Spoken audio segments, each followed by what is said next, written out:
país que dá o exemplo. Tudo bem, tem muita devastação, mas a gente também tem muito trabalho bacana de preservação. Inclusive, se eu não me engano, foi ontem ou foi hoje? Foi ontem, né? Cubatão recebeu o título, né, de cidade árvore ali, né? City Tree, o selo City Tree.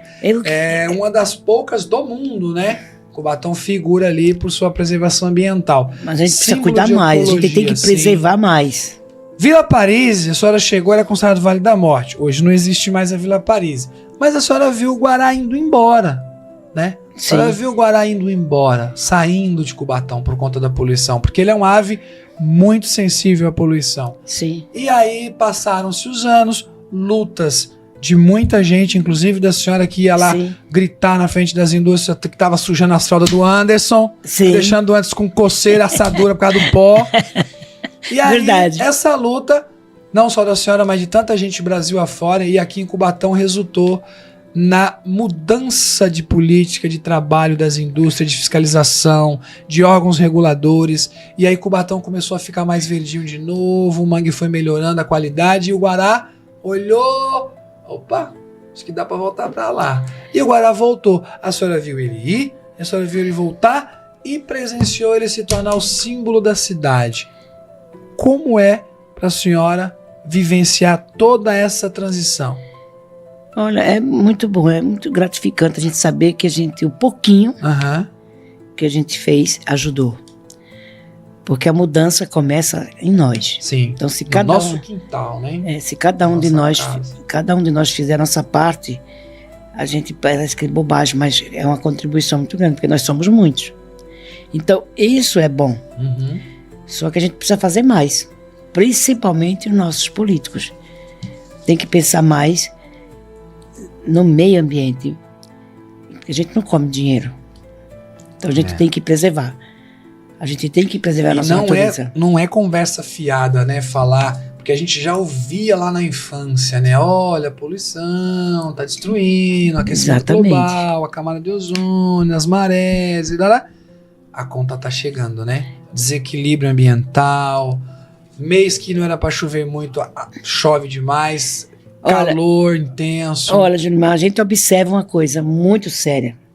Na prática, todo mundo defende o meio ambiente. Se você perguntar para 18 mil pessoas, que é o que a gente calcula que tem... Você é a favor, né, do meio ambiente? Dos pescadores. Você é a favor de defender o mangue? Todo mundo fala que sim. Sim, mas só na prática. Porque, sabe assim, na teoria, na palavra. Na prática, ele pega a sacolinha dele de lixo e ainda joga no mangue. Joga pela janela. Ainda joga, ainda descarta o lixo no lugar errado. E aí eu pergunto para a senhora, como líder comunitária, eu acredito que a senhora vem acompanhando nesses 40 anos todo o processo de história do bairro, né? Os incêndios, as promessas de reurbanização, projeto Guará Vermelho, lá na época do Dr. Clemão ainda, né? Para poder reurbanizar o bairro e tudo, as lutas. Qual é a sua expectativa agora que está acontecendo a reurbanização?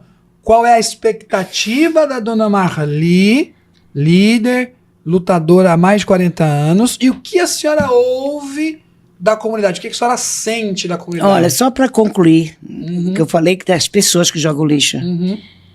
Agora, as indústrias, que a gente está num polo industrial. Sim.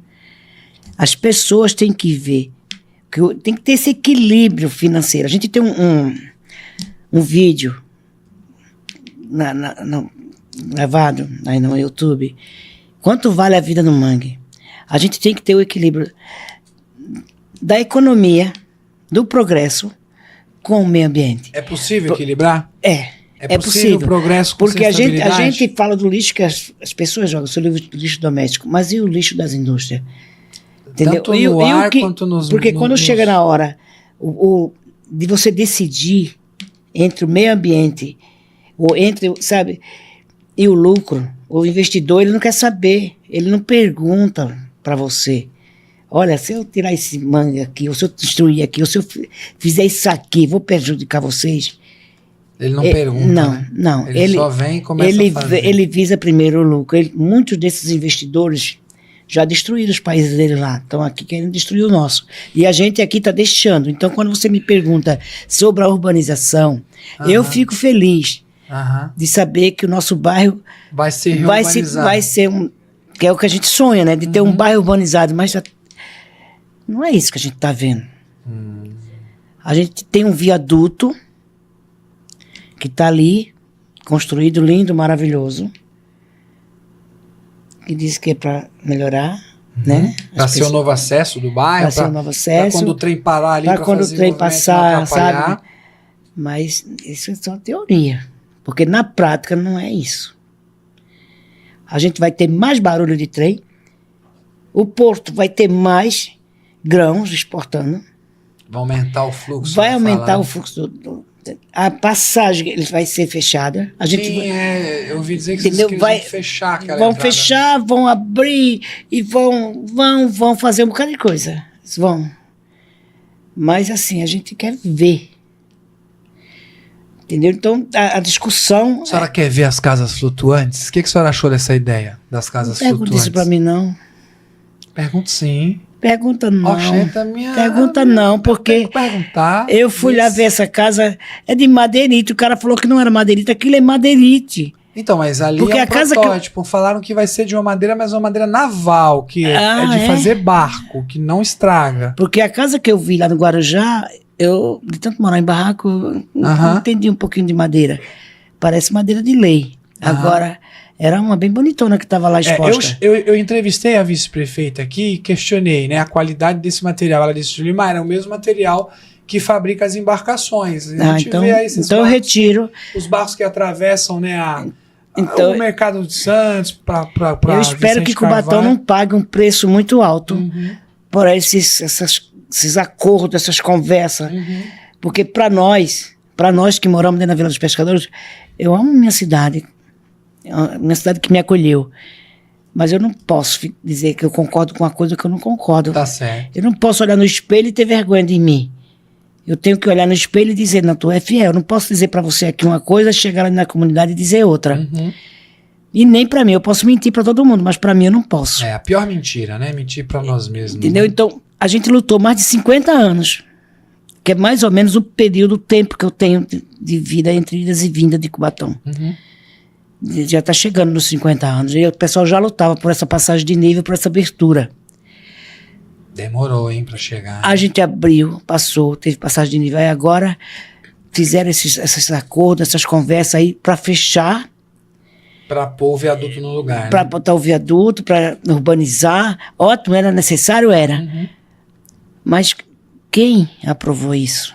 Quem disse isso? Como foi feita essa negociação? Não teve diálogo com a comunidade? Não teve audiências públicas? Não teve apresentação de projeto? Deve ter tido, só que eu não participei. Eu, particularmente, eu não fui. Não estava lá, não sei. Mas eu não concordo. Entendi. Eu não concordo. A empresa tem que encontrar um meio termo. Eles têm cérebro. Tem uma coisa na cabeça da gente chamada cérebro, sim, uma massa cinzenta, que faz a gente pensar. Eles têm que pensar em encontrar uma maneira de ter o equilíbrio que o tempo passe. A senhora queria muito que a passagem de nível continuasse aberta. A gente não é contra o progresso nem o desenvolvimento, tem que ter o desenvolvimento, mas tem que ter o equilíbrio. O ser humano é prioridade. A gente tem que dar prioridade. Entendeu? Basta o que a gente já passa. A gente, como eu falei pra você, a gente não mata um leão todo dia ali dentro da Vila dos Pescadores, não. É o zoológico inteiro. É o zoológico inteiro. Aí agora vai fechar, a gente vai passar em curralzinho, com a única passagem que é bom pra quem? Vai lá, entra lá, anda. Pena que a maré não sobe pra gente poder marcar e fazer o pessoal ir lá. Tomar um chá. Vamos tomar um chá na hora que a maré sobe. Porque a maré sobe pra poder molhar. Então vai lá sentir de perto o que a gente sente. Como é viver nas palafitas, como é viver num território insalubre, como é viver num lugar que você tem que respirar. Muitas vezes, quando vê uma criança 1h da manhã, meia-noite, que a gente às vezes fica no ateliê até tarde e fala, vó, ainda tô com fome, tem alguma coisa para comer? O coração, hein? É muito complicado. Então a gente até desenvolve defesa no organismo para a gente não pirar. Então, dizer, não estou falando aqui que eu sou contra, não, nem que o prefeito A, nem o prefeito B, nem quem seja quem for que assinou isso, é bom para eles, É bom para quem? Entendi.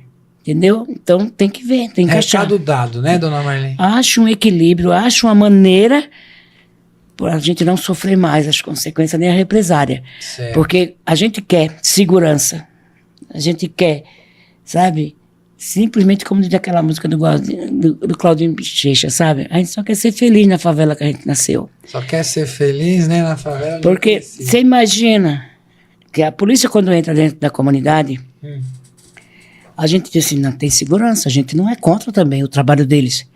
Só que eles matam primeiro para olhar depois. Agora deu uma equilibrada. Mas a gente, quando a polícia entra, a gente já espera quem vai morrer. Fica tenso. Quem será que vai? Sabe? Como vai ser as crianças dentro do projeto? As psicólogas que trabalham com a gente têm o maior trabalho para acalmar as crianças. Por mais que a gente não, a polícia não é do mal, é a segurança, é isso, é aquilo, mas entra todo mundo em choque. Então, Eles ficam assustados, né? Exatamente. Então é um problema que está ali. A gente tem que, não adianta fechar os olhos e fazer de conta que não existe problema, porque existe, está lá e a gente tem que, tá no meio da gente. Então, não é nem tudo é flores. Entendi, dona Marli. Recado dado, né? Tanto para os investidores quanto para os gestores. Ouçam esse recado, deem atenção com carinho para a comunidade, escutem dona Marli, as lideranças do bairro, para de repente chegar num ponto de equilíbrio.